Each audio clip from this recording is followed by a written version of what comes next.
오늘은 코로나로 모이는 것이 염려가 되었기 때문에 이 교회마다 온라인 예배를 다 드릴 것입니다. 모이지는 못하지만 각자의 자리에서 신앙을 지켜내며 하나님의 크신 은혜가 있길 간절히 축원합니다.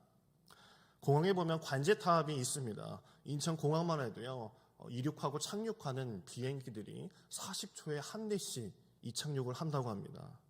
수많은 비행기가 무전을 해오는데요. 이 관제사들은 그것을 어떻게 구분하고 어느 비행기가 먼저 오는지 알 수 있을까요? 요즘은 컴퓨터 시스템이 너무나 잘 되어 있기 때문에 그거를 잘 알 수 있었지만 얼마 전까지만 해도 그런 것이 잘 되어 있지 않을 때는 오로지 관제사들의 귀를 통해서만 그 무전을 주고받았던 것이죠. 콜린 체리 박사는요, 이 관제사들을 살펴보았습니다. 이상하게 관제사들마다 듣는 조종사의 목소리가 달랐다라는 것을 발견했어요. 이것을 칵테일 효과라고 이렇게 이야기를 하고 있습니다. 듣고 싶은 말을 듣는다라는 것이죠. 예를 들어서 어느 학교에 남자와 여자 아이들이 있는 학교에 내가 좋아하는 여자 아이가 있는데, 야, 수지가 누구 좋아하더래 라고 하면 귀가 이게 쫄깃해지는 거죠. 아무리 시끄러운 교실에서도 자기가 좋아하는 아니면 나에 대한 이야기를 할 때 그 이야기를 듣게 되고 관심이 가게 된다는 것이죠. 여러 소리가 들려도 그 중에 한 소리에, 정확히 말하면 관심 가는 쪽, 유리한 소리를 귀담아 듣는 것이 사람의 심리라고 이렇게 이야기를 했습니다. 예레미야서에 보면 거짓 선지자들에 대한 이야기가 이렇게 나옵니다. 예레미야 8장 11절 말씀이 이렇게 얘기하고 있습니다. 그들이 내 백성의 상처를 가볍게 여기면서 말하기를 평강하다 평강하다 하나 평강이 없도다. 거짓 선지자들은 이스라엘 백성들에게 하나님을 잘 섬기지 않고 망해가는 그 나라를 놓고 이 나라가 곧 망할 것이다, 하나님한테 다시 돌아와라 라고 이야기를 했지만 거짓 선지자들은 아니다, 평강하다, 지금 잘 살고 있다 라고 이렇게 이야기를 했다는 것입니다. 문제는 백성들이 그 거짓 선지자들의 이야기를 귀담아 들었다는 것이죠. 내가 살기 편하고 내가 신앙생활 하기에는 요 정도가 딱 좋으니 나는 그 소리가 나에게 더 좋다라고 느끼고 그것을 받아들이면서 신앙생활을 하고 있었던 것이죠. 예수께서도 회개하라, 천국이 가까이 왔노라라고 그들에게 회개하기를 간곡히 요청했지만 이스라엘 백성들은 예수님의 말씀을 듣지 않고 오히려 예루살렘은 문제가 없다, 망하지 않는다라는 제사장들의 말과 종교 지도자들의 달콤한 말을 귀담아 듣고 있었습니다. 여러분, 면죄부라는 것을 아시죠? 아마 역사 교과서에 아마 교회 다니지 않는 사람들도 그 이야기를 다 알 것입니다. 종이 쪼가리 한 장을 사면 너의 부모, 너의 지인들이 연옥에 있다가 천국에 갈 수 있다라고 소개를 하면서 그것을 팔아버렸죠. 바티칸 제국에 지금 보면 성 베드로 대성당이 있습니다. 그 성당을 지을 그 시점에 돈이 모자란 이 카톨릭에서는 그 면죄부를 팔아서 그 건축비를 충당하고 있었던 것이죠. 그런데 놀라운 것은 그때 그 사람들이요, 이 면죄부를 보고 에이 거짓말이라고 하지 않고 그 면죄부가 진짜 나의 부모, 연옥에 있는 나의 부모, 지옥에 갈 나의 친구를 천국에 보내고자 하기 위해서 엄청나게 사들였다는 것이죠. 바비도라는 책이 있습니다. 몇 장 안 되는 책이니까 한번 여러분들께서도 이따가 검색해서 한번 보시면 좋을 것 같습니다. 이 바비도라는 책의 내용은 이렇습니다. 15세기 초엽 헨리 4세치의 영국에서는요, 이 천주교가 상당히 문제를 많이 일으켰었습니다. 그때 아주 평범했던 재봉 집공 바비도는요, 이 성경을 비밀리에 읽고 있다가 그 천주교에 걸려서 화형을 당하게 된다라는 이 줄거리를 가지고 있습니다. 아니, 성경에 있는 게 무슨 잘못된 것일까요? 무슨 죄라고 그것도 사람을 태워 죽이는 결과를 낳았던 것일까요? 성경은 그 시대에 바로 사제들의 것이었기 때문에 그랬습니다. 오늘날 성경은 누구나 쉽게 집에도 너무나도 많은 그런 책이죠. 하지만 그 시절 중세시대 때는 일반 백성들에게 그 책은 가질 수 있는, 소유할 수 있는 책이 아니었습니다. 그 책에는 라틴어로 되어 있었기 때문에 그 책을 읽을 수가 없었던 것이죠. 그리고 읽을 수 있을지언정 그 책을 가지고 있지도 못했어요. 신부들만 가지고 있었던 것이죠. 그저 사제들이 이야기를 해주고 사제들이 말해주는 그것이 진리라고 그 중세시대 사람들은 믿고 있었습니다. 우리 교회에도 보면요, 여기 이제 알록달록한 창문이 다 있습니다. 이 중세시대 때만 해도요, 이 창문이 아주 아름답게 꾸며져서 유리로 이렇게 지어져 있었었죠. 아마 여러분들 상상하시는 그런 모습이 다 있으실 겁니다. 글을 알지 못하는, 성경을 읽지 못하는 일반 백성들에게, 신앙을 가진 자들에게 유일하게 성경을 알고 배울 수 있는 그런 공간이 저 성전에 있는 그 천주교 성당에 있는 유리창의 그림이었던 것이죠. 그만큼 그들에게는 글을 알 수 없는, 성경을 알 수 없는 시대에 살고 있었던 것입니다. 그렇다고 해서 라틴어 성경을 잘 읽는 그 사제들이 성경을 보고 막 은혜를 받았을까요? 우리도 영어책을 보면요, 뭐 인문학과 아닌 이상 영어책 보면은 은혜라는 걸, 감동이라는 걸 잘 받을 수 없어요. 그렇죠? 사전 꺼내놓고 막 이렇게 펼쳐놓고 번역을 해야만 그게 무슨 뜻인지 알지. 우리가 시적인 표현을 알 수 없는 거잖아요. 그 시절에도 사제들도 마찬가지였어요. 라틴어 읽을 수 있었지 거기 큰 감동과 은혜를 받기에는 너무나 힘든 그런 시절 속에서 살고 있었던 것이죠. 사제들이 그 라틴어 성경을 다 읽을 수 없을 때 그들은 그저 주문 외우듯이 수리수리 마수리라고 생각하면서 이렇게 외우고 일반 백성들에게, 교인들에게 이야기를, 설교를 했던 것이죠. 그렇다면 왜 그들은 라틴어 성경에 그렇게 목을 맸을까요? 번역을 하면 되지 않았을까라고 생각을 할 수 있겠지만 글은 그들에게 권력이었습니다. 소수의 사람만이 읽을 수 있는 권력이었습니다. 우리나라도 한글을 지금은 사용하고 있어요. 그렇지만 이 조선시대만 해도 이 한자가 주를 이루고 있었죠. 일반 백성들은 한자를 알 수 없었던 시절이 있었습니다. 그저 양반들, 귀족들, 왕권 그 속해 있는 사람들만, 지배 계층만 한자를 알고 그것이 권력이었죠. 한글 창제가 됐을 때도 상당히 이 양반들이 싫어했다라는 것을 우리는 알 수 있습니다.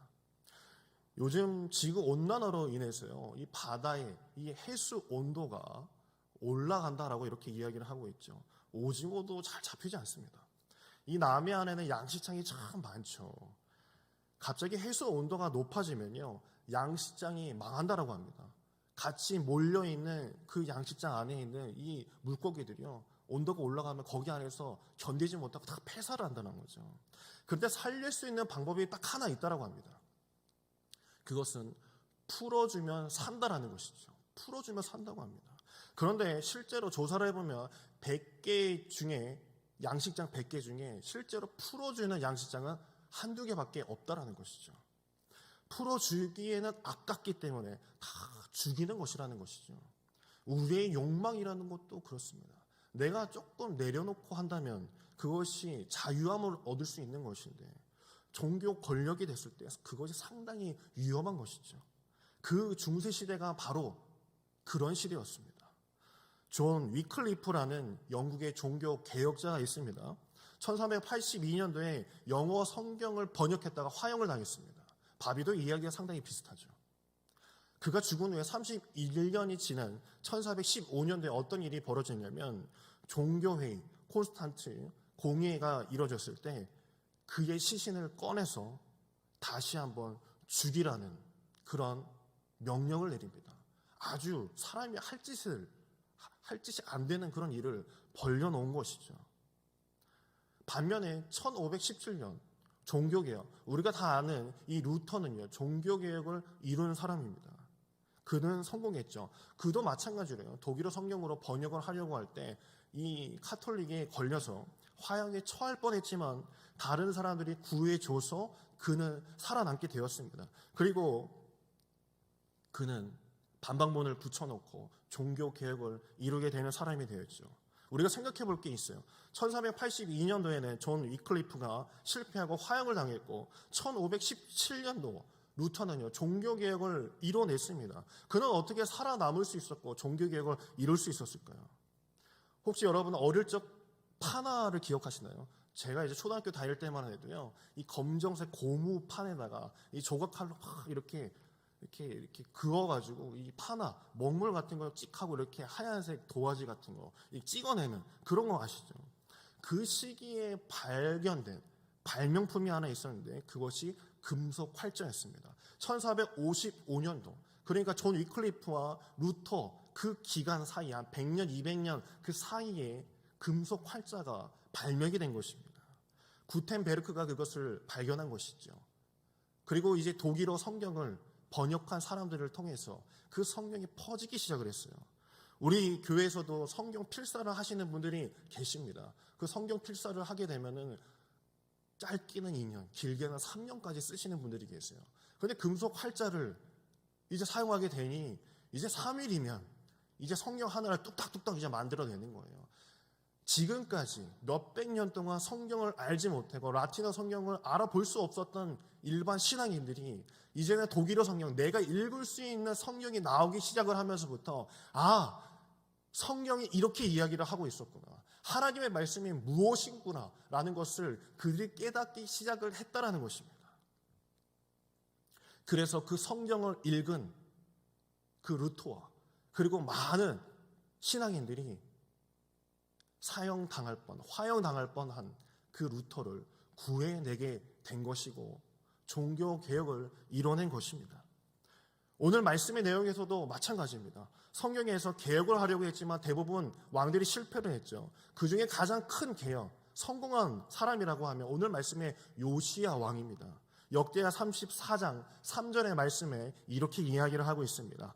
아직도 어렸을 때 곧 왕위에 있는 지 8년에 그의 조상 다윗의 하나님을 비로소 찾고 제12년에 유다와 예루살렘을 비로소 정결하게 하여 그 산당들과 아세라 목상들과 아로 새긴 우상들과 부어 만든 우상들을 제거하여 버리며, 요시야 왕이 20세가 되던 해까지 약 70년 동안 유다는요, 그 남유다 땅은요 우상 숭배가 가득했습니다. 그리고 26세가 되던 그때에 성전을 열고 수리를 하고 그 다음에 율법책을 발견하게 됩니다. 그런데 그 율법책이 어디서 발견되냐면요, 헌금궤에서 발견이 되었습니다. 역대 34장 14절에 보면 이렇게 이야기를 하고 있습니다.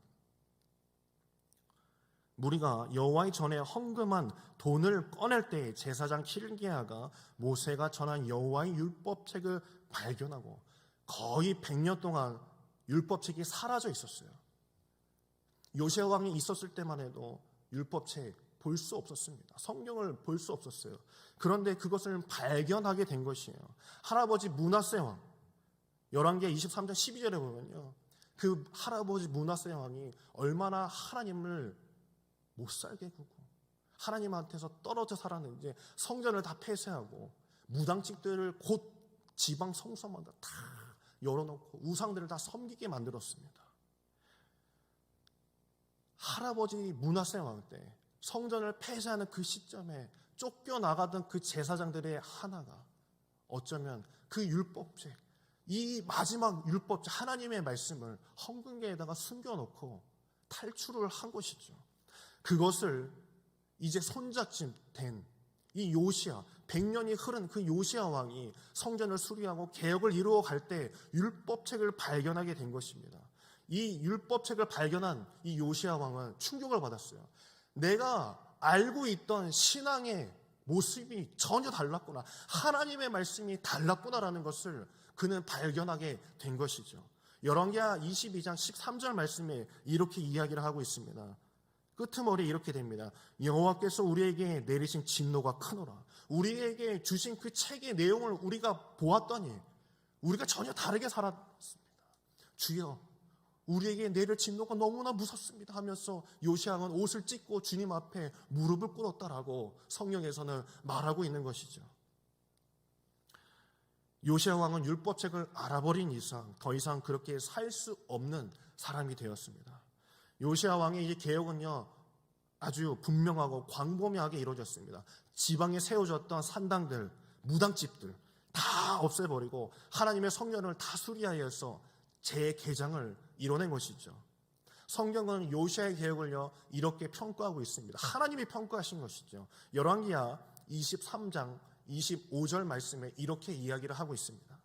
요시아와 같이 마음을 다하여 뜻을 다하며 힘을 다하여 모세의 모든 율법을 따라 여호와께로 돌이킨 왕은 요시아 전에도 없었고 후에도 그와 같은 자가 없었더라. 하나님한테 이런 칭찬을 받은 거예요. 이 후에도 이 전에도 너와 같은 자는 내가 보지 못할 것 같도다. 하나님한테 이런 칭찬받는 자가 되어야 되지 않겠습니까? 또한 나라는 바벨론에 의해 너희의 나라는 분명히 망하게 될 것이다 라고 말씀하셨지만 하나님께서는 요시아의 생전에 평안을 허락하셨습니다. 열왕기하 22장 20절에 그 말씀이 나와 있습니다. 열왕기하 22장 20절 말씀입니다. 그러므로 보라, 내가 너로 너희 조상들에게 돌아가서 평안히 묘실로 들어가게 하리니 내가 이곳에 내리는 모든 재앙을 내 눈이 보지 못하리라 하셨느니라. 아멘. 말씀대로 살았을 때 유다 땅이 망할지라도 너희가 외세 침략을 역사 가운데 있을지라도 너가 사는 날만큼은 너가 숨이 끊어지는 그날까지 내가 너를 지키고 내가 너를 보호하겠다라고 하나님께서 말씀하신 것입니다. 이런 은혜가 저와 여러분에게 있길 간절히 축원합니다. 그런데 가만히 생각해 보면요, 요시야 왕은 그 감춰진 율법책을 다시 그 헌금계 속에 항아리 속에 넣었어도 좋았을 것입니다. 어쩌면 이 요시야 왕은 26세 때 왕이 되고 나서요, 피 끓는 그 청춘이 엄청난 권력을 가졌을 때 하고 싶은 게 얼마나 많았겠어요. 하지만 성경 율법책을 봤을 때요, 아마도 그가 하려는 정책들, 사업들, 군사 정책 다 이게 헛수고일 수도 있는 거예요. 나라의 모든 국정 운영이요, 성경책 하나 때문에 다 멈출 수가 있는 상황이 될 수 있는 것이죠. 그런데 왜 요시야 왕은 성경책을 자신만 보고 hil기야야, 제사장님, 이거 우리끼리만 알고 숨겨놓읍시다. 이거 백성들이 알면 우리 아무것도 못해요. 이거 그린벨트로 묶여가지고 아무것도 못합니다 라고 할 수 있었어요. 그런데 그 요시야 왕은 왜 율법책을 많은 백성들에게 알렸을까요?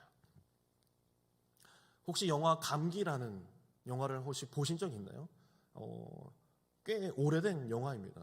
이 장혁과 이 수혜라는 이 주인공이 나와서